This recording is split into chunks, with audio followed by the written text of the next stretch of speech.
Hola queridos amigos, bienvenidos a su programa Lecciones para la Eternidad. Es una semana más de estudio de lecciones de escuela sabática. Ya vamos por la lección número 3 y estamos viendo algunas imágenes, símbolos para saber cómo interpretar correctamente las Sagradas Escrituras. Estas interpretaciones de hecho nos ayudan a tener en cuenta el contexto, a saber si es simbología, tipología, así que va a ser muy nutritivo, de un poco más engrandecer el conocimiento, de esa manera ser más centrados en las Sagradas Escrituras. Bien, en esta oportunidad pues, no es como costumbre que siempre grabamos de 3, esta vez vamos a continuar con un solo acompañante, así que tengo aquí a mi lado a Joel. Joel, bienvenido. Gracias Ronald, estoy muy contento de estar una vez más en este programa donde hemos estado viendo algunos temas relacionados con la profecía y creo yo que ha sido de bendición para nuestras vidas y espero también para la vida de aquellas personas que nos ven a través del internet, porque en el tiempo en que estamos viviendo es importante conocer bajo qué circunstancias nos encontramos y cuál es nuestro papel a través de este gran conflicto que se está desarrollando. Y es así, ¿no? De hecho, por eso tiene mayor importancia hoy en día saber conocer nuestra Biblia, saber cómo interpretarlas de manera correcta. Si se trata de profecías, pues aplicar el método correcto de interpretación. Porque en la primera lección, si no me equivoco, se ha mencionado la razón de que hoy en día existen tantas religiones, existen diferentes tipos de interpretaciones, es porque justamente no se ha seguido algunos principios de cómo se deben interpretar correctamente las Sagradas Escrituras. Uh-huh. Sin embargo, agradecemos, ¿no?, por este tipo de materiales que de alguna manera vienen para ayudarnos a entender a la iglesia en sí, no es solo para los que están ahí en la lideranza, ¿sí?, en el liderazgo, o para pastores, es para el pueblo en general, ¿no?, para que entienda cómo aplicar ciertos principios para estudiar la Biblia. Y gracias a Dios vivimos en un país de libertad religiosa, donde tenemos esa libertad de estudiar por nosotros mismos las Sagradas Escrituras, de poder escuchar a algunos predicadores, algunos pastores que saben interpretar correctamente. Son algunas herramientas que nos ayudan a nutrirse nuestro conocimiento mejor. Así que bueno, sin duda es de buen provecho eso, ¿no? Vamos a orar para poder entrarnos de lleno en el estudio de esta semana. Oremos. Amantísimo Creador de los cielos y la tierra, queremos pedir tu sabia dirección en esta hora para que sea tu Espíritu Santo la que nos enseñe a través de lecciones de escuela sabática, para que podamos entender cada uno de nosotros cómo interpretar o aplicar ciertas simbologías, ciertas imágenes o ciertas profecías, aplicar los principios, Señor, que deben seguirse. Enséñanos a ser humildes y siempre estar dispuestos a seguir aprendiendo de tu palabra. Todo eso oramos en el precioso nombre de Cristo Jesús. Amén. Bien, el título de esta semana es muy interesante porque las imágenes que se ha tomado para el estudio de esta semana es justamente de matrimonio. Uh-huh. Sin duda alguna en toda la Biblia pues se encuentra estas imágenes, matrimonio, casado o que está dispuesto a ser desposada, y al final de la historia termina, ¿no?, como invitados. Son interesantes observar este tipo de imágenes porque es la manera en que como Dios se relaciona con su pueblo. El texto para memorizar se encuentra en el libro de Apocalipsis 19, verso 9, donde justamente habla después que ha acabado toda la historia entre el bien aquí en la tierra.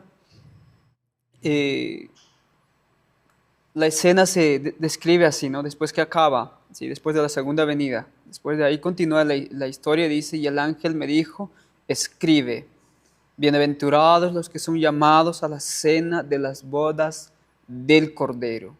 Y me dijo, estas son palabras verdaderas de Dios. En esta primera parte observamos de que después que Cristo vuelva por segunda vez, los que son salvos y los que resucitaron son llamados, interesante, no son llamados a la cena de las bodas del Cordero. Y desde ya vemos una imagen de una boda, ¿sí? Así que bueno, no sé si yo le querías comentar con respecto a este día. Es bien interesante que a través de toda la Biblia podemos ver muchas historias referentes al matrimonio. Ujú, Y esas historias, si tienen un buen desarrollo, tienen la forma correcta en cómo se desarrolla, nos va a enseñar en cuanto a la relación que Cristo tiene con su iglesia, porque en sí esa es la enseñanza que vamos a ver a través de la semana. ¿Cuál es la relación de Cristo con la iglesia? Y se va a utilizar la imagen o la ilustración del matrimonio. Es muy interesante todo lo que el matrimonio en sí nos enseña, mucho más en los tiempos en que vivían los hebreos, allá los patriarcas, tenían un sistema de matrimonio muy interesante que Jesús ahora va a utilizar para ilustrar la relación que tiene con su iglesia. ujú. Y bueno, prácticamente es eso lo que vamos a ver esta semana. Sí, correctamente. Toda la semana Ujú. va a hablar de eso, ¿no? Va a hablar de la manera como Dios muestra su relación con su iglesia. Sin decir más, el día domingo justamente nos habla de aquella primera unión, ¿no? Donde Dios fue el que dirigió aquel matrimonio, Él la celebró y de hecho es interesante observar esta metáfora porque vemos aquí la primera pareja uniéndose y Dios mencionó que ellos al juntarse serían una sola carne. Eso o esa imagen, pues tiene mucho que enseñarnos con respecto al vínculo de unidad que Dios quiere tener o con su iglesia, ¿sí? Esa imagen de unidad, de que serían una sola carne, esa imagen que es tomada del matrimonio tiene que ver de que cómo Dios desea tener ese mismo vínculo con nosotros. Es interesante. ¿Qué podríamos hablar, Joel, de este asunto, de este día especialmente? Bien, la lección nos regala algunos textos, Génesis capítulo 2, versos Ujú. 23 al 25 y Efesios capítulo 5. Yo quiero leer Efesios, el capítulo 5, versículos 29 al 32, porque Pablo va a citar Génesis. Y es bien interesante lo que él dice. Dice así, Efesios capítulo 5, versículos 29 al 32. Porque ninguno aborreció jamás a su propia carne, antes la sustenta y la cuida. Ahora vamos a ver a lo que el apóstol Pablo se va a referir al mencionar estas palabras, sustentar y cuidar, como también el Señor a la iglesia. Ya desde aquí él está hablando de esa ilustración, de esa relación, de una alegoría, utilizando Ujú. el matrimonio, la unión de esposos, sustentador y cuidador. Dice el versículo 30, porque somos miembros de su cuerpo, de su carne y de sus huesos. Aquí, sin duda alguna, está citando Génesis, cuando Adán se encuentra con Eva y él le dice, ahora este es hueso de mis huesos y carne de mi carne. Versículo 31. Por esto dejará el hombre a su padre y a su madre y se unirá a su esposa y los dos serán una sola carne. Este es literalmente el texto de lo que dice en Génesis el capítulo 2. Versículo 32 dice así. Este misterio grande es, mas yo hablo en cuanto a Cristo y la iglesia. Bien, Pablo él dice así, estas cosas, citando Génesis, él nos dice estas cosas, es algo grande, es algo misterioso. ¿Por qué? Porque nos está hablando de la relación, de la íntima comunión que hay de Cristo para con su iglesia. Es interesante notar que esa relación es bien profunda, bien estrecha, así como un esposo lo es para con su esposa. Si en el mundo podemos ver un vínculo más cercano, es sin duda alguna el del matrimonio, Ujú. porque es ahí donde dos personas se unen como si fueran una. Es un vínculo que el Señor mismo selló desde el Edén. Ahora, quiero leer lo que dice Patriarcas y Profetas, porque nos va a dar una pequeña vislumbre un poquito más amplia de esto es lo que estamos viniendo diciendo. Dice así: siendo parte del hombre, hueso de sus huesos y carne de su carne, era ella su segundo yo, y quedaba en evidencia la unión íntima y afectuosa que debía existir en esta relación. Es eso lo que Cristo quiere. Ahora, no solamente con toda una iglesia, sino de manera personal con nosotros, porque nosotros somos la iglesia. Dios quiere tener ese vínculo, esa unión, esa comunión cercana con cada uno de nosotros. Muchas veces Dios tenía ese deseo con Israel y lo manifestó y le demostró ese amor fiel que es de Dios. Sin embargo, el pueblo tristemente se iba en pos de otros dioses que, como vamos a ver los días siguientes, representan una forma equivocada de lo que realmente debería ser el matrimonio. Sí. Bueno, a Jesús le mostraron algunas de esas situaciones en donde la esposa se iba con otros hombres. Y bueno, Jesús también responde con la ley, porque para ellos Moisés era, como podríamos decir, él era la ley, él era el que daba lo que Dios le había encomendado. Y bueno, en este caso vamos a encontrar ese tipo de ilustraciones. Sin embargo, el día de hoy está exaltando eso, la comunión cercana que Dios tiene con su iglesia y el papel que Cristo cumple allí. Y es interesante observar en este día, cuando en Génesis 2 se nos muestra el versículo 24, donde dice que serían ellos una sola carne. Y la palabra una en hebreo es ejad. O sea, sabemos que es una unión de cuerpos, sí, pero también es una unión de propósitos, es una unidad de afectos, hay una reciprocidad, sí, de afectos mutuos. Entonces, todo eso indica de que cuál debía ser la unión de Dios con su pueblo. Esa unión no simplemente es expresar de manera externa diciendo yo estoy unido con Cristo porque yo me he bautizado. El libro de Efesios que mostraste muestra, ¿no?, de qué tipo de unidad Dios busca. Inclusive cuando habla de esa unidad después del Pentecostés o antes de recibir el Espíritu Santo, aquel pueblo estaba unidos. Dios siempre quiere su unidad con su pueblo. No solo unidad entre el hombre y Dios, sino también unidad entre ellos mismos, el hombre y sus semejantes. Ahora, lo interesante es que este asunto de matrimonio, por más que lleva sea lo más profundo, que ha sido una de las dos primeras instituciones establecidas desde su principio, ha sido también uno de los mayores ataques por Satanás. Exactamente. Sin duda.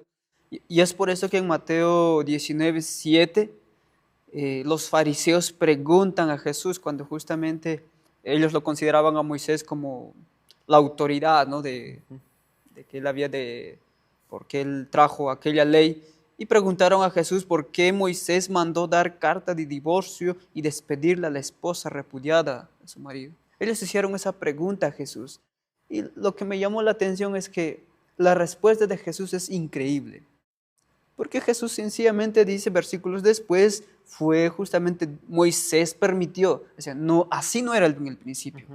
Dios jamás quiso que aquella unidad se surgiera, porque Él mandó aquella orden, serán una sola carne. Ni un hombre podía separarlo. ¿Pero por qué permitió? Por la dureza de su corazón. Dios permitió porque los hombres eran duros de corazón. Y aquella unión que en el principio tenían, que Jesús dijo, en el principio no era así, significa aún mucho más profundo de lo que es el verdadero amor. Porque ese amor estaba dispuesto a morir incluso por ella, dispuesto a protegerla, a darse por ella. Y eso es lo que Cristo realmente mostró cuando Él se dio de sí mismo del todo por la raza humana. Murió en lugar de toda la raza humana que estaba condenada a la muerte. O sea, es esa enseñanza, y es más, esa misma actitud se debería revelarse en los matrimonios. Esas son las enseñanzas bíblicas que nos muestran. No sé hace cuántas semanas atrás fue, cuando justamente estábamos acerca de ese amor, mostrando acerca de que cuán profundo es ese amor de Dios. Porque cuando decimos que Dios ama a su pueblo, y el pálido reflejo que tenemos nosotros de ese amor es en los matrimonios, ¿sí?, en ese vínculo de unidad. Sin embargo, Jesús también dice de que debemos amar como Él mismo nos amó. en el libro de Juan, si no me equivoco, es el versículo 9. Ahorita no me acuerdo el versículo correcto. Más sin embargo, ahí habla de que deben amarse unos a otros como yo les he amado. Entonces, en eso el mundo sería conocido, en que ellos se aman mutuamente. Ahora, yo me ponía a preguntar, ¿cómo se ha manifestado realmente el amor de Dios? ¿Cuál ha sido la expresión máxima del amor de Dios? La cruz. Ujú. Porque ¿qué dice la Escritura? Porque de tal manera amó Dios al mundo que ha dado a su Hijo unigénito. En otras palabras, esa unidad debe mostrar eso, de que uno debe estar dispuesto a dar su vida para salvar a otra. O sea, es ese vínculo, cuando Dios utiliza esa figura, Él quiere enseñar esa profundidad del conocimiento, ¿no? De que el amor no simplemente es expresión. Yo sé que es unión de propósitos, unión de sentimientos, hay un afecto mutuo, pero también ese amor debe mostrarse en que uno debe estar dispuesto a morir por otra persona. También dice el apóstol Pablo que maridos, amad a vuestra esposa, así como Cristo amó a la Ujú. iglesia y se dio a sí mismo por ella. Esa es la actitud de un verdadero esposo. Y esa es la actitud que Cristo tomó para con la iglesia. Ahora, la iglesia debiera responder de acuerdo a ese amor. Y es una verdad que la iglesia triunfante va a responder a ese amor. Leímos el versículo de memoria de la lección de esta semana, Apocalipsis 19:9. Quiero leer otra vez. Dice: bienaventurados los llamados a las cenas de las bodas del Cordero. Además me dijo: estas son palabras verdaderas de Dios. Bueno, aquí hay, creo que es unos textos más adelante, donde menciona capítulo 19, 19:10, perdón, 19:9. 19:9. No, es el versículo 7. Dice: gocémonos y alegrémonos y démosle gloria porque han venido a las bodas del Cordero y su esposa se ha aparejado. O sea, su Mm. esposa está preparada. Va a ser al final la iglesia quien va a responder correctamente a ese amor. Porque a medida que pasó el tiempo hemos visto a una esposa, en este caso, o una iglesia defectuosa que no responde correctamente al amor de Dios. Pero la promesa está aquí en Apocalipsis 19, que al final de los tiempos la novia, la esposa, va a responder a ese amor. Sin duda alguna. De hecho, de eso va a hablar también la lección de esta semana, de que como a través de todas las épocas el amor de Dios nunca ha dejado de ser. Siempre ha mostrado, desde Génesis hasta Apocalipsis, su amor nunca ha cambiado, siempre ha sido lo mismo. Así que pasando a esa página, el día lunes tiene también un título, La novia hermosa, ¿no? Sacada ese título de Ezequiel 16. Es interesante este libro de Ezequiel, especialmente el capítulo 16, donde hay una descripción de dónde Dios la tomó, cuando aún era bebé, Ujú. y cómo la cuidó, la limpió. Va a dar algunos ciertos imágenes, ¿sí? Así que, bueno, analicemos un poco desde esta perspectiva de Ezequiel, de que cómo el amor de Dios ha sido un amor abnegado, un amor que nunca ha dejado de ser para con su iglesia. No sé si podríamos mencionar algunas Sí. de esas cosas de Ezequiel 4, 16, 4 al 14. Nos da algunos detalles, ¿no? Acerca de... Ujú. De hecho, el capítulo entero es algo emocionante leerlo, Ujú. es algo que te llama la atención. ¿Por qué? Porque desde el punto de vista en que lo estamos mencionando, cuando uno lo va a leer, va a encontrar ese incesante amor de Dios. Un amor que es fiel, un amor que a pesar del tiempo, a pesar de las circunstancias, sigue siendo el mismo. Y esa es la característica del verdadero amor según 1 Corintios del capítulo 13, que el amor nunca deja de ser.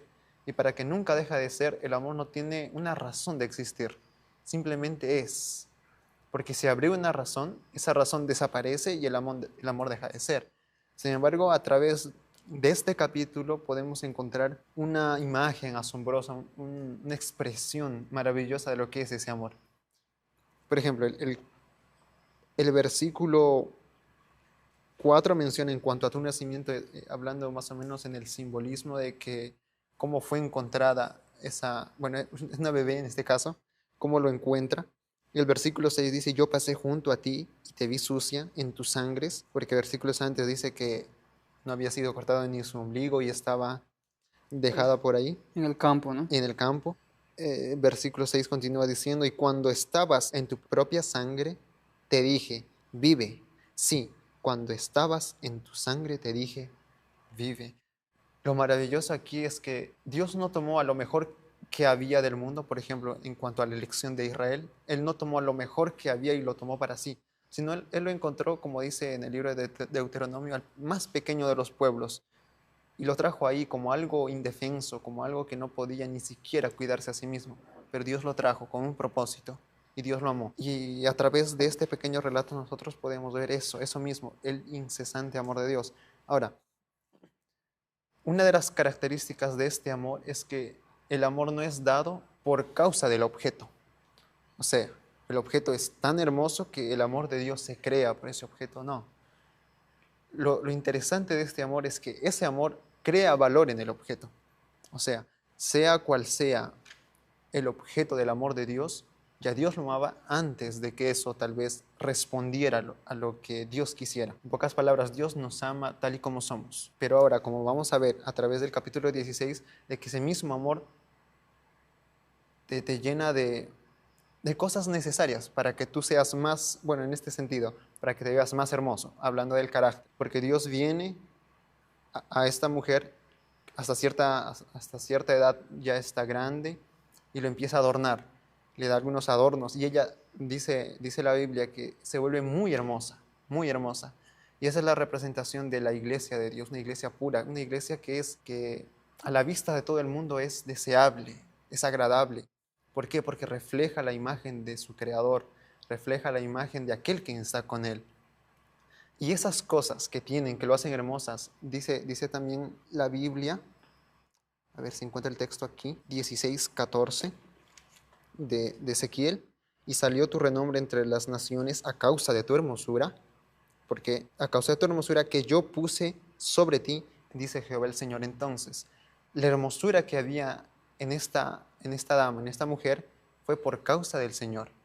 Es Dios quien le dio todo para que sea así.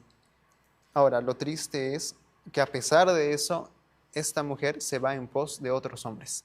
Y esa es la parte, podríamos decirlo así, más terrible de este relato. ¿Por qué? Porque Dios da todo de sí, Dios concede todo don necesario, todo lo que necesita, y ella se va por otro camino. Y esa es la visión que podemos sacar a partir del libre albedrío. Es eso. Hay un riesgo, sí, pero es la única manera en cómo el amor verdadero puede ser revelado. Y en este caso tomó el lado contrario. Y eso es lo que pasó siempre, vez tras vez, con el pueblo de Israel. Y aún está ocurriendo en nuestro tiempo. El Señor nos está llenando de toda bendición espiritual y nosotros como pueblo tomando y yendo en pos de otros dioses. Pero al final de todo podemos ver que el amor de Dios es fiel. A pesar de eso, el Señor sigue amando a esa mujer. ¿Por qué? Porque la vio nacer, la vio crecer, lo sustentó en cada paso. Y Dios no se arrepiente de eso. Esas son las características del amor verdadero. Que como la lección del día domingo nos va a decir que son las representaciones o las características del verdadero amor de un esposo para con su esposa. Uh-huh. Y es interesante el libro de Ezequiel, porque muestra desde dónde Dios lo tomó, ¿no? Ahí va incluida Abraham, que se fue a la tierra de Canaán. Era literalmente un bebé, porque fue Abraham a quien llamó. Después fue su hijo Isaac, Israel. Prácticamente todo este capítulo describe toda aquella escena, hasta que llegó a ser una joven, como dice, hermosa, en extremo, dice versículo 3, ¿no? Llegó a ser hermosa en extremo, prosperaste hasta llegar a reinar.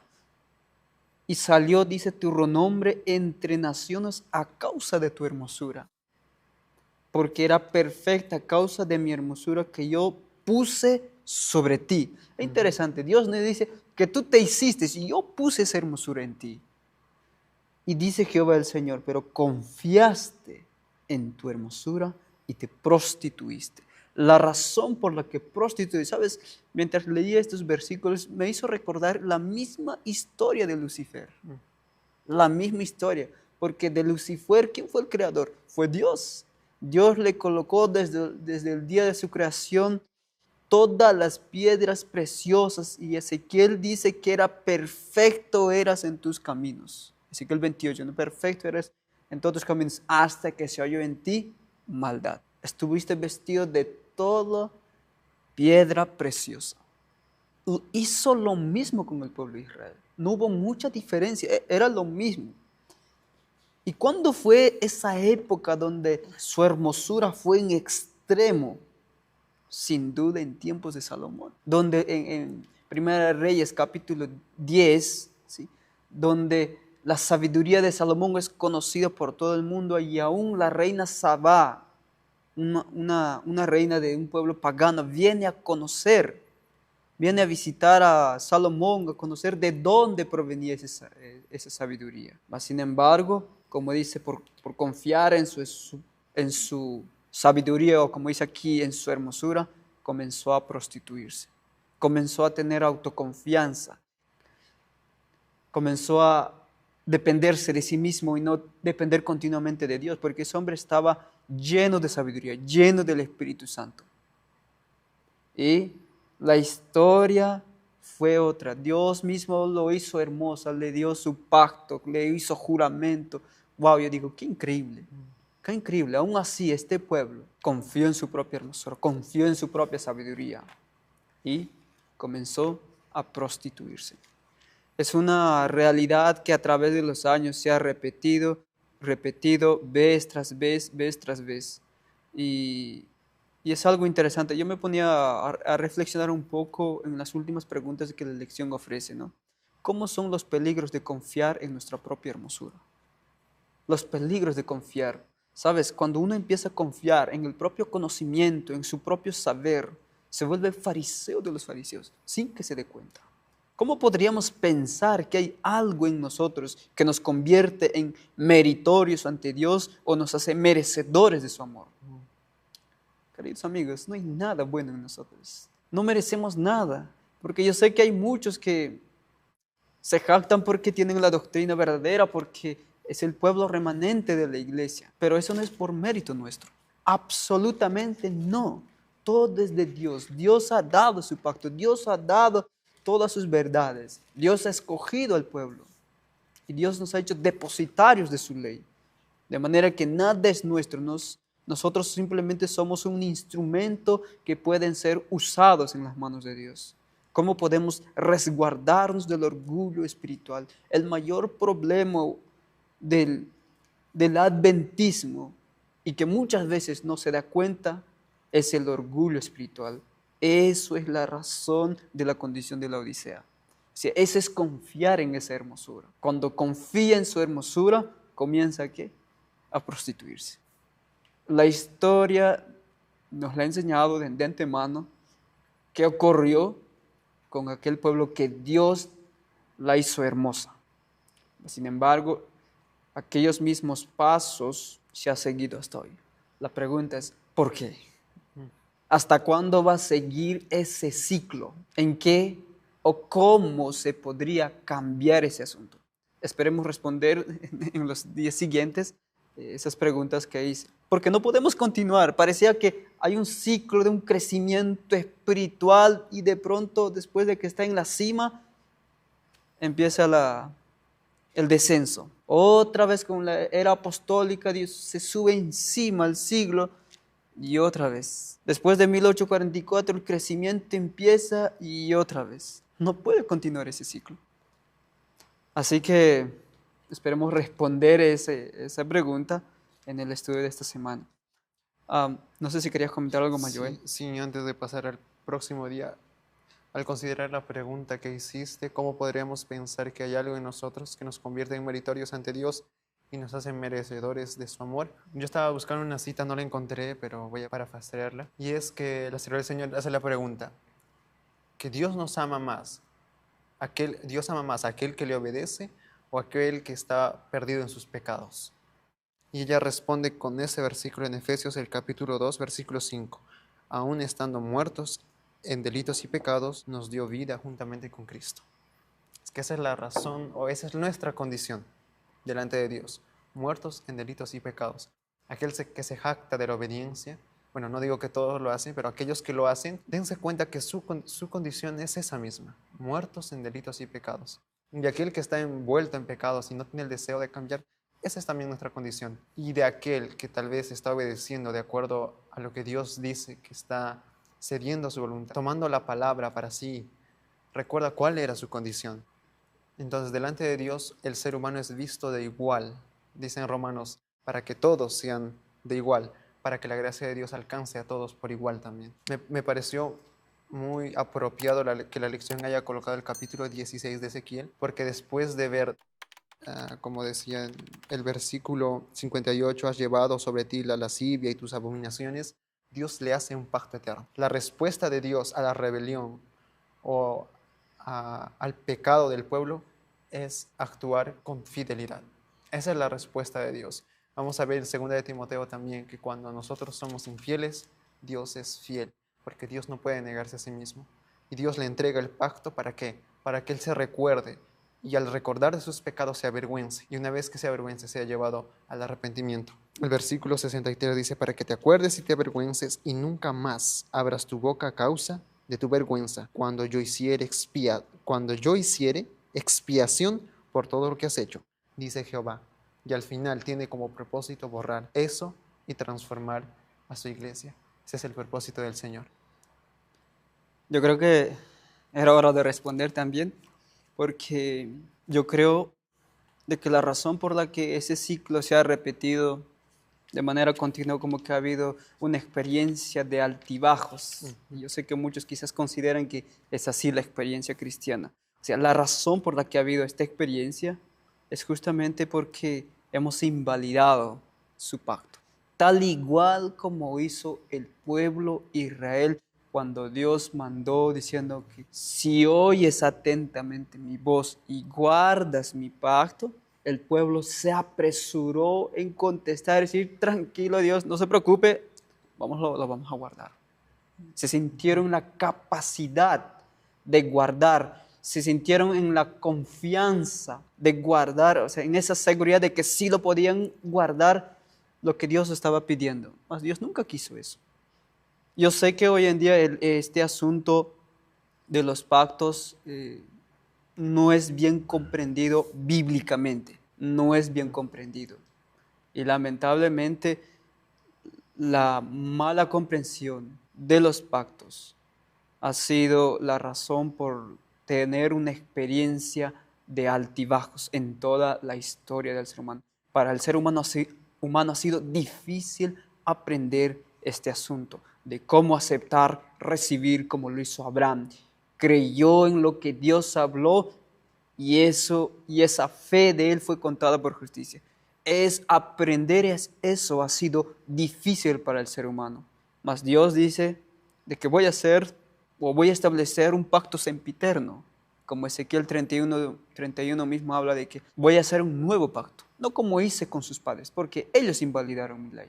Hablar de esto yo sé que es muy amplio, pero aún en este día, que es el día martes, vamos a hablar un poquito más sobre ese asunto. Porque ahora, en este día, Dios va a tomar otra imagen, ¿sí? Dios dice al profeta Isaías que se case con una prostituta. Y eso es simplemente para darle o para que Oseas comprenda de que cómo es el sentir de Dios con su pueblo. Aquel pueblo que, como Ezequiel mencionó, la hizo crecer, la cuidó desde niño, la hizo hermosa, y ahora se convirtió en una prostituta. Y Oseas experimentó ese dolor de Dios en su experiencia propia cuando vio a su esposa prostituirse en su cara. Así que, ¿qué lecciones nosotros podemos sacar de este día o de la experiencia de Oseas y hacerle una aplicación de que cómo está siendo nuestra respuesta a ese mismo Dios que fue fiel en su promesa, fiel en su pacto, fiel en su amor? ¿Cuál es ahora nuestra respuesta o cuál sigue siendo nuestra respuesta? La historia del libro de Oseas es tal vez una de las historias más más Controversiales. controversiales, una de las historias más difíciles de asimilar, porque nos muestra algo que no va, digámoslo así, no va de acuerdo a un sano juicio, si es que lo vemos de la perspectiva solamente humana, pero había un propósito muy grande detrás de esta historia. Dios utiliza la historia de Oseas con Gomer para ilustrarnos cuán doloroso es el pecado a los ojos de Dios y cuán inmenso es el amor de Dios por su pueblo. La lección, bueno, nos menciona algunos textos de Oseas, del libro de Oseas, y algunos textos en relación con el Apocalipsis, para hablar en cuanto a qué significa, en este caso, una mujer fornicaria, sí. Antes de contestar estas preguntas, yo quisiera hablar un poquito de la historia de este libro, porque es bien interesante, es una historia bien escandalosa en la Biblia, porque Dios le manda al profeta de que se case con una mujer fornicaria, y eso es algo como que difícil de entender y creer al mismo tiempo. Algunos dicen, por causa de eso, de que la historia de Oseas es una historia inventada, no es algo real, o es algo que Dios le dio en modo de parábola a Oseas. Sin embargo, nosotros tenemos la certeza de que es una historia literal, porque esto sirvió para enseñanza del pueblo. Ujú. Ahora, aunque el mandato de Dios hacia Oseas fue así, como tal, un mandato, no fue en contra del libre albedrío de Oseas. ¿Por qué? Porque la forma en cómo reaccionó Oseas después de que Gomer se fuera detrás de los otros hombres, la respuesta de Oseas fue de amor. Y el amor solamente se crea donde hay libertad de actuar, libre albedrío. Entonces, aunque Dios le dio el mandato, él, en su libre albedrío, amó a Gomer. De eso no hay duda, porque él respondió a eso después. Gomer había despertado los afectos más profundos, la devoción más profunda de Oseas, era del tipo de amor que menciona en 1 Corintios, que nunca deja de ser. Ahora, ¿qué significa en ese sentido prostitución o fornicación? Son palabras bien fuertes para referirse a una mujer. Oseas capítulo 3, el versículo 1 nos da una pequeña visión de esto, que al final va a ser una ilustración más vívida de lo que va a mencionar en Apocalipsis. Oseas capítulo 3, versículo 1 dice así: me dijo otra vez Jehová, ve y ama a una mujer amada de su compañero, aunque adúltera, como el amor de Jehová para con los hijos de Israel, los cuales miran a dioses ajenos y aman tortas de pasas. Bueno, aquí está hablando en el sentido de adulterio espiritual, donde el pueblo se iba en pos de otros dioses, cosa que era ilustrado por Gomer irse en pos de otros hombres. Esa misma idea vamos a ver nosotros reflejado en Apocalipsis capítulo 17, donde nosotros vamos a ver a la gran ramera. Bueno, tiene ciertos, podemos decirlo así, características con Gomer. Ujú. Sin embargo, aquí hay una diferencia. La mujer en Apocalipsis 17 es la mujer que al final va a recaer los juicios sobre ella, y Gomer en este caso representa al pueblo de Dios, que si nosotros entendemos la historia de Oseas en este pequeño libro que nosotros tenemos en la Biblia, vamos a entender que al final Gomer pudo responder a ese amor que era el reflejo del amor de Dios. Entonces, lo que aquí vamos a ver es eso. Representa a adulterio espiritual, que es teniendo al Dios verdadero, nosotros vamos en pos de otros dioses. Ese es en cuanto a la comparación de los textos. Cuando nosotros vamos a considerar a Oseas, representación de Cristo, y a Gomer, representación de la iglesia, tenemos que ponernos a pensar en una cosa. ¿Cuánto dolor le causa al Señor nuestra infidelidad como pueblo? La mundanalidad, la superficialidad que hay en nosotros, la falta de devoción hacia el Señor que caracterizan a nuestra iglesia hoy. Así como Israel fue en ese tiempo, hoy es nuestra iglesia. Nuestra iglesia representa a Gomer. Ahora, como ya les mencioné hace un momento, Gomer al final de la historia no nos da evidencias de que continúe en todo eso, así que podemos entender de que Gomer se arrepintió a causa de ese amor incesante que era símbolo del amor de Dios. Y nosotros vemos esa misma ilustración Apocalipsis 19:7 que mencioné hace un momento. Nosotros tenemos las buenas nuevas en el libro de Oseas. Ese amor de Dios, ese incesante amor de Dios al final va a convencer a su pueblo y lo va a llevar al arrepentimiento. Y aquí es donde entra la cruz, como la evidencia grande de que Dios tiene esa devoción por su iglesia. Y al final va a dar la evidencia de que su iglesia va a responder a eso. Solamente terminar con este comentario o leyendo esta cita en Testimonios para la Iglesia, tomo 4, página 176. hablando de esta historia, dice, esta es una prueba de que Dios se resiste a abandonar a su pueblo. Esto nos demuestra que Dios no se complace en afligir a su pueblo, sino que con un cuidado que sobrepasa al de un padre que se apiada de su hijo descarriado, ruega a su pueblo errante que regrese a la lealtad. Ese es el deseo de Dios y la iglesia tiene que responder a eso. ¿Sabes? El libro de Oseas podría decir que ha cambiado mi perspectiva de ver de que cuán grande es ese amor de Dios. Porque yo no sé si aquel hombre que quizás ha sido traicionado por su esposo, o aquella mujer que ha sido traicionada, yo creo que puede sentir ese dolor, ¿sí? Ahora imagínate Dios, ese mismo dolor que sienten es el dolor también que Dios siente, aún más y aún es mucho más que eso. Porque cuando tú ves todo el capítulo del libro de Oseas, que son 14 capítulos, tú ves la manera en que como Dios hace hasta lo imposible para salvar a Efraín. Incluso en los capítulos 11 aparece este tipo de preguntas. ¿Cómo podré abandonarte, oh Efraín? Yo creo que eran las mismas preguntas de Oseas hacia Gomer, cuando se iba detrás de otros maridos, cuando se iba a prostituirse y al final estaba abandonada, estaba en vergüenza. ¿Y cómo se sentía Oseas al verla a ella abandonada, abusada, maltratada? Después que se hayan abusado, se iban. Al final, Gomer quedó abandonada por todos sus maridos. Ya era como que algo inservible, algo odiable, o sea, algo que era para, no sé cuál sería la expresión. Aún así, Oseas la redimió. Yo creo que Gomer entendió de que cuán profundo era el amor de Oseas, porque después que ella se prostituyó, Oseas seguía amando. Y esa misma expresión Dios muestra cuando dice que Él con cuerdas humanas lo atrajo, con cuerdas de amor. Y cuando ve a su pueblo prostituirse, Él dice, ¿cómo podré abandonarte? Mi corazón se conmueve dentro de mí, se inflama toda mi compasión. ¡Wow! Y al final Dios comienza a decir, por más que se haya prostituido, por más que me haya engañado, yo sanaré su rebelión. En capítulo 14 y 4. Los amaré de pura gracia. O sea, ese es el sentir de ese Dios. No está dispuesto a abandonarla. Yo sé que a través de la historia bíblica nosotros vemos a Dios permitiendo que el pueblo fuera llevado a cautividad. Para muchos puede ser un Dios duro, permitiendo que muchos murieran en aquella misma ciudad, pero Dios simplemente lo hizo eso para salvarla, para redimirla a ese pueblo, porque su amor fue tan grande. Y el amor literalmente de pura gracia. A pesar de que esa mujer en la historia bíblica, al final de la profecía, aparece una mujer que es prostituta, que va a ser condenada. Aún así, Dios les hace su último llamado y dice, salid de ella, pueblo mío, en Apocalipsis 18:3, o 18:2, perdón.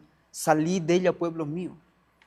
Dios aún se interesa pues por ese pueblo. O sea, su amor es tan grande que va más allá del límite, o sea, de la comprensión del ser humano.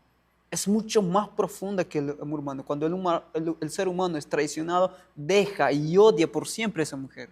Yo creo que son pocos los casos donde uno de ellos está dispuesto a perdonarlo, pero en su mayoría la aborrece. En su mayoría prefiere casarse otra vez. Pero imagina ese Dios. Ahora la pregunta es, ¿cuántas veces nosotros hemos sido realmente infieles en la presencia de Dios? Ahora usted se ha puesto a preguntarse de que cuánto dolor causa esa infidelidad en el corazón de Dios. Hay un texto que dice que Dios sufrió con su pueblo Israel en cada desviación, en cada aflicción de su pueblo. Si no me equivoco, está en el libro de Isaías, ¿no? Dios fue angustiado juntamente con ellos, porque el pecado desde el comienzo causó dolor en el corazón de Dios. Pero aún así Dios nunca dejó de amarlo. O sea, eso es realmente el amor de Dios. Cuando hablamos del amor de Dios, nuestras expresiones humanas no alcanzan a expresar completamente ese amor. Más sin embargo, el llamado o la invitación que Dios hace es, les voy a amar de pura gracia. La única manera en que el pueblo de Dios aprende a amar es ver en qué condición se encuentra. Así como Gomer estaba en la condición donde se encontraba, abandonado por todo, porque por más que ella se complacía, se prostituía por un tiempo, disfrutaba de lo que hacía, sentía placer en lo que hacía. Al final todo el mundo lo aborreció. Realmente es a eso que el pecado lleva al ser humano. Pero cuando Dios lo rescata, jamás vuelve a ser esa persona lo mismo. Y eso mismo demuestra la experiencia de María Magdalena. Era aborrecido por el pueblo, era odiado. Todos la escupían, lo veían como inmunda, sucia. Pero cuando Cristo la rescató, ¿en quién se convirtió? Eso puede ser realmente el amor de Dios. El siguiente día es algo más alegre. Sí. Es una enseñanza que da grandes lecciones, ha perdurado por edades, ese mismo principio que se siguió en el ejemplo de Isaac y Rebeca. Hablemos de este día que Abraham ya era anciano y él decide conseguir una esposa. Pero sabes, lo más interesante es que para Abraham es importante que aquel pacto que Dios prometió de que saldría una descendencia o de su descendencia saldría la simiente, que era Cristo. Mas sin embargo, su descendencia debía ser como las estrellas del cielo. Y ahora él pensaba de que con quién se iba a casarse su hijo. ¿Quién iba a ser la esposa de su hijo? Sabemos que nosotros vivíamos en Canaán, mas sin embargo, Isaac ya era, dice, de 40 años. En la decisión que su padre tomó, su hijo se sometió a ese juicio de su padre. Ahora, ¿qué aprendemos nosotros de esa historia realmente? De la preocupación de Abraham, de conseguir de su parentela la esposa para Isaac. ¿Y por qué no pudo conseguirlo de Canaán si allí también había mujeres? Sí, es interesante eso y es bien llamativo a la vez, bien curioso lo que hace Abraham, porque le hace que entrega esta gran labor por juramento a su siervo, al más anciano, al más responsable, al más maduro. ¿Y por qué? ¿Por qué tanta insistencia en que la mujer de su hijo no sea cualquier tipo de mujer? Eso es algo muy curioso. En la mente de Abraham había llegado a comprender de que las mujeres pueden torcer el camino del hombre.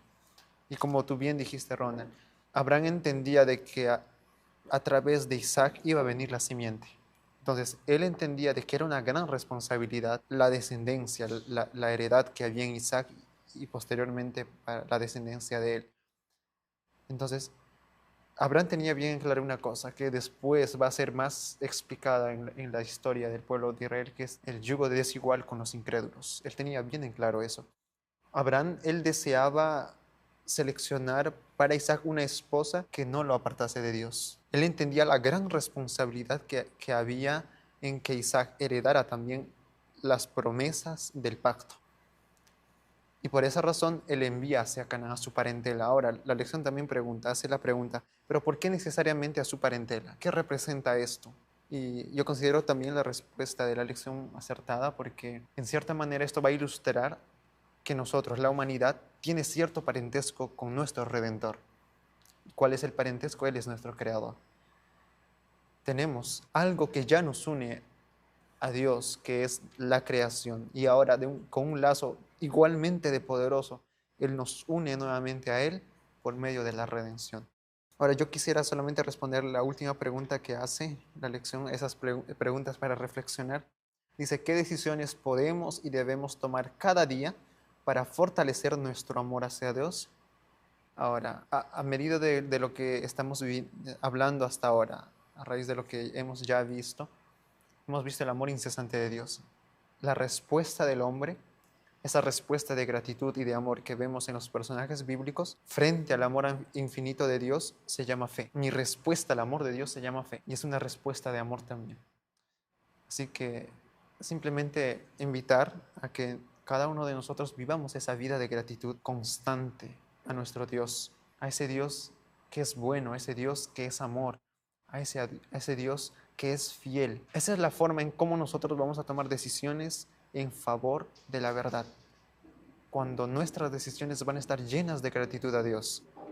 A veces no es tanto tener una lista y cosas, y teniendo un checklist, esto ya hice, porque eso va a mantener nuestra mente solamente en la letra. Pero si a través de nuestras palabras, nuestros actos, casi de manera natural vivimos esa vida de gratitud a Dios, las cosas van a cambiar. Como dice la sierva del Señor, nuestras vidas van a estar entremezcladas con la fragancia de Cristo. Y eso es lo que el Señor espera. Rebeca, símbolo de una iglesia pura, símbolo de una iglesia dispuesta a servir. Ese es el símbolo que nosotros debiéramos reflejar como pueblo de Dios. Así es. Y es interesante en esta expresión, nosotros sabemos que de dónde vivía Rebeca, ¿no? Las escrituras enseñan que ella vivía en Mesopotamia, sí, Mesopotamia. Y ellos no estaban, el espíritu de profecía dice de que ellos no estaban libres de idolatría. Pero había una cosa que diferenciaba en la experiencia de ellos. Apreciaban, dice, el conocimiento y el culto del verdadero Dios. Y esa cita se encuentra en Patriarcas y Profetas 168. Ahora es interesante, porque ¿cómo sabía de que cuál era la esposa indicada para Isaac, Abraham? Porque es algo interesante, ¿no? Rebeca no conocía a Isaac, absolutamente no sabía quién era Isaac.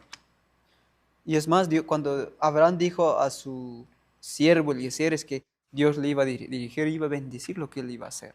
Y fue así, porque él dijo, ¿no? Aquella mujer que esté dispuesta a dejar a su casa, a su parentela, entonces esa mujer va a estar dispuesta también a honrar a mi hijo, a honrar a ese Dios que también ellas profesaban ya. Y esa mujer era de principios. O sea, para mí me enseña muchas cosas la experiencia de Rebeca, una mujer pura, una mujer de principios, una mujer dispuesta a dejar sus cosas, dispuestas a invitar la invitación de Dios, dispuestas a unirse con su Señor. O sea, esa debería ser la experiencia de Cristo. Y aún en asuntos de matrimonio, esa experiencia de Isaac tiene mucho que ver hoy en día. Si tan solo hablamos de matrimonios, hoy en día podemos hacer una pregunta. ¿Por qué hoy en día existe tanto tipo de divorcios?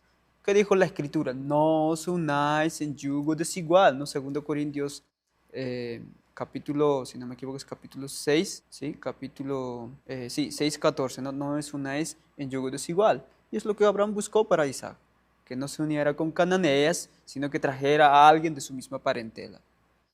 Así que cuando el hombre decide seguir el mandato de Dios, Dios lo bendice.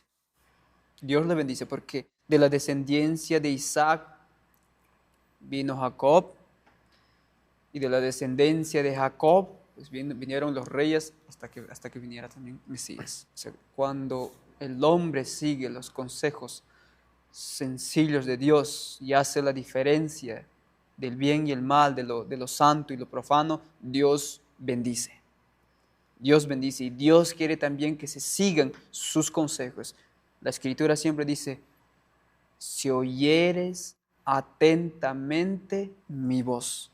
En el libro de Éxodo y Deuteronomio hay una repetición de palabras de oír atentamente la voz de Dios, de oír. Dios no dice cumplirlas, porque aún la obediencia, cuando el Dios dice y guarda los mandamientos, el guardar no es el esfuerzo del ser humano, sino es una promesa de Dios que capacita al ser humano cuando Él coloca su espíritu para que el hombre guarde. En el nuevo pacto está tan claramente enseñada así.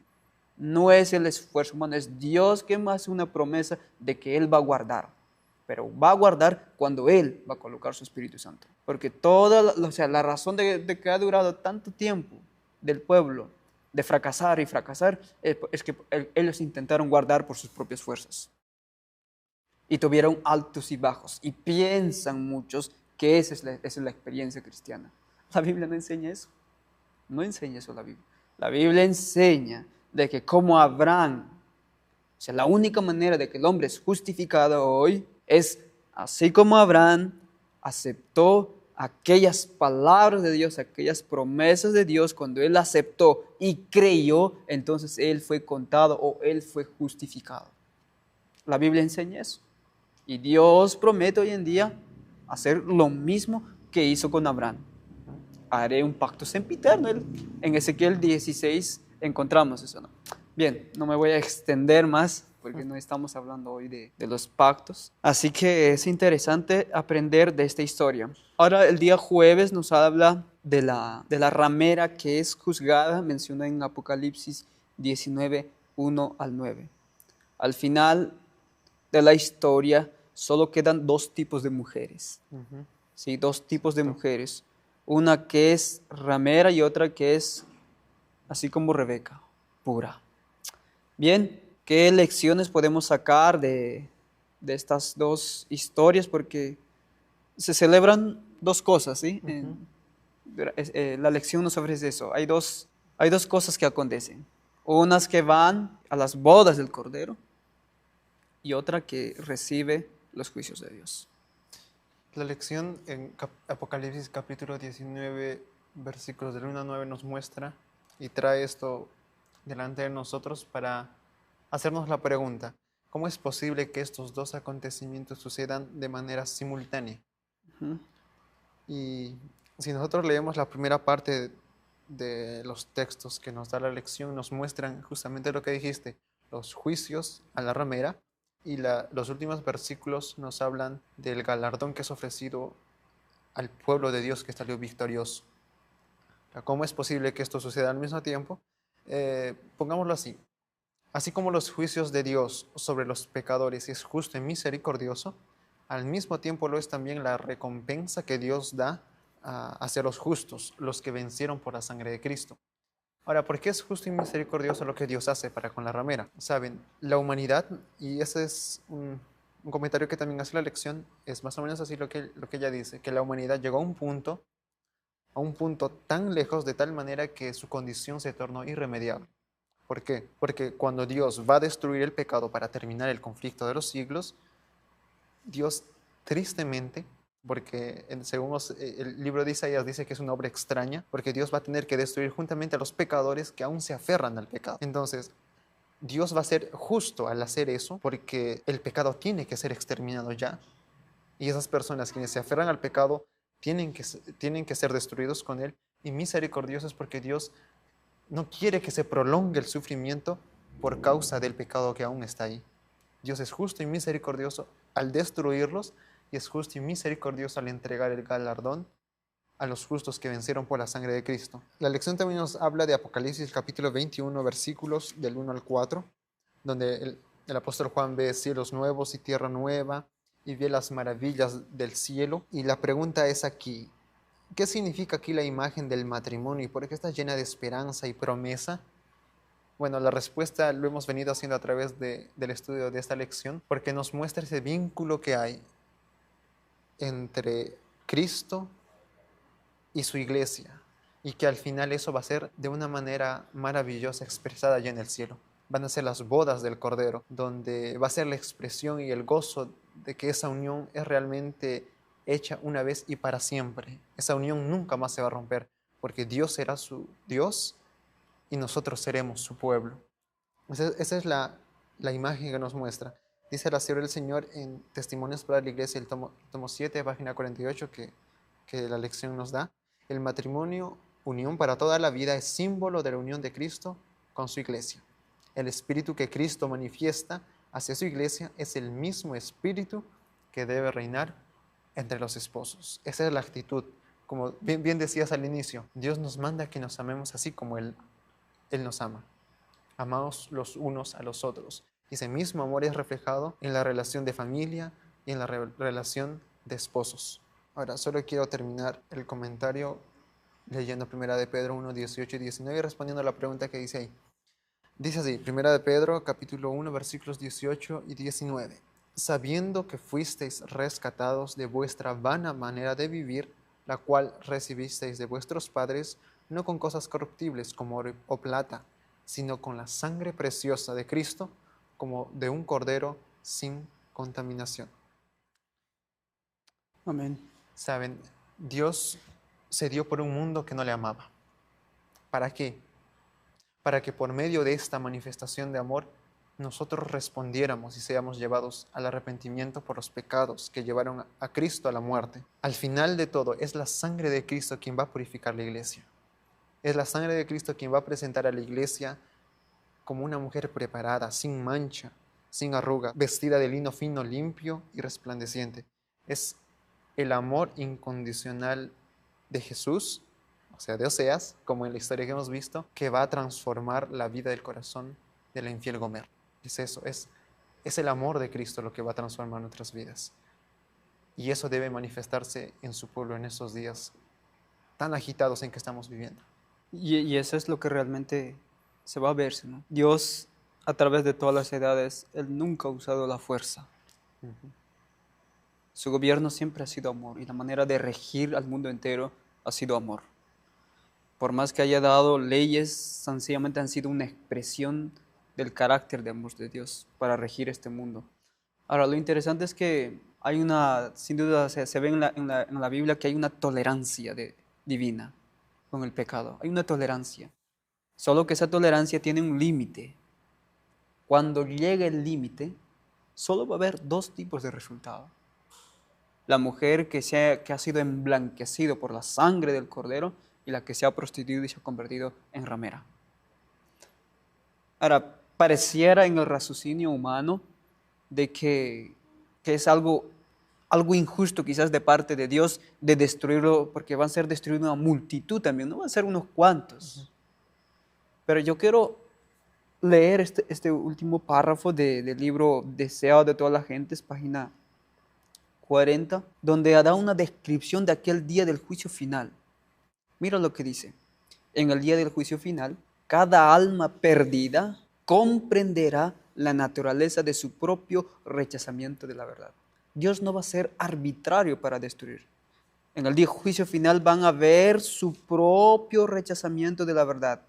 Dice, se presentará la cruz y toda mente que fue cegada por la transgresión verá su verdadero significado. Ante la visión del Calvario, con su víctima misteriosa, los pecadores quedarán condenados. Toda excusa mentirosa quedará anulada. ¡Wow! Toda excusa, cualquier excusa que se haya hecho de que no tuve tiempo, de que tenía mucho trabajo, de que tenía estudios, de que tenía familia, toda excusa mentirosa quedará anulada. La apostasía humana aparecerá en su odioso carácter. Los hombres verán lo que fue su elección. ¿Se dan cuenta? Dios nunca fue arbitrario en destruirlo. El hombre eligió seguir su propio camino, sus propias ambiciones, su propio egoísmo. Así que van a ver, dice, lo que fue su elección. Toda cuestión de verdad y error en la larga controversia quedará entonces aclarada. A juicio del universo, Dios quedará libre, escúchame eso, a juicio de todo el universo, Dios quedará libre de toda culpa por la existencia o continuación del mal. Dios no va a ser culpado de haber creado el mal, absolutamente no. Dios va a quedar libre. Por eso nosotros muchas veces mencionamos de que Dios realmente va a ser vindicado su santo nombre. Se demostrará que los decretos divinos no son accesorios al pecado, sino que son justos y verdaderos, ¿sí? No había, dice, defecto en el gobierno de Dios, ni causa de desafecto. Cuando los pensamientos de todos los corazones sean revelados, wow, tanto los leales como los rebeldes se unirán para declarar: justos y verdaderos son tus caminos, Rey de los santos. ¿Quién no te temerá, oh Señor, y engrandecerá tu nombre, porque tus juicios son manifestados? Entonces ahí puede venir la declaración: se doblará toda rodilla y declararán que es justo que sean destruidos.